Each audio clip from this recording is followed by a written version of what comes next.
నన్ను చూసి నవ్వాలి కిలకిల. బాగున్నావా పెద్దనాన్న?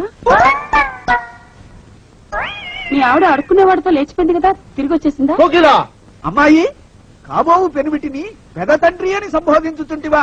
ఏమైనది నీకు? తాతయ్య తాతయ్య నన్ను తాతయ్య అని సంబోధించుతుంటివా? నేను నీ పితామహుడను కాను, జనకుడను, గండభేరుండ నామధేయుడను. ఊరుకో తాతయ్య, నువ్వు మా నాన్నవేమిటి? మా నాన్న పేరు హరిగ్రీవుడు.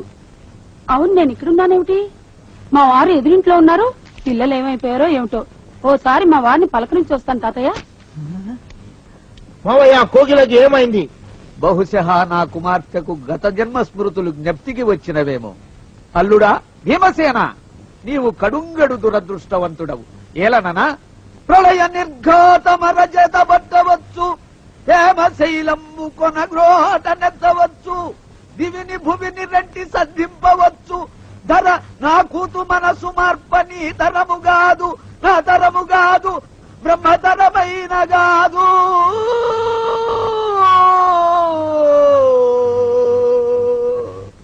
ఏమండి? అయ్యా, తమ కోసం ఎవరు వచ్చారు? అదేమిటండి, ఇంకెవరినో పిలుస్తారు? నేను వచ్చింది మీకోసమే. బాగున్నారా? బాగానే ఉన్నానమ్మా, ఇప్పటిదాకా బాగానే ఉన్నాను. ఇప్పుడు నువ్వు ఏమంటే అంటూ పిలుచుకుంటూ వచ్చావు. ఈ కథ ఏ మలుపు తిరుగుతుందో ఏమిటో. పిల్లలేరండి. మన అబ్బాయి గోపి ఏడి? మన అబ్బాయి గోపియ? వాడు నాన్న కొంచెం తలనొప్పిగా ఉంది, ఇప్పుడే రైలు ఇంజిన్ కింద తలబెట్టి వచ్చేస్తానని వెళ్ళాడు. అమ్మాయి శాంతేది? అంత అది దాని స్నేహితురాళ్ళు శూర్పణక, పూతన, పుళక్కి, వాళ్ళతో ఆడుకుంటానని ఇంట్లో నుంచి 4 పుర్రెలు 5 ఎముకలు తీసుకుని టిక్కి వరకు వెళ్ళింది. ఇంతకీ నువ్వెవరు తల్లి? అదేమిటండి, ఇంకా మీ చిలుపుతనం పోలేదన్నమాట. నేను గజలక్ష్మిని, మీకు పూర్వజన్మల భార్యని.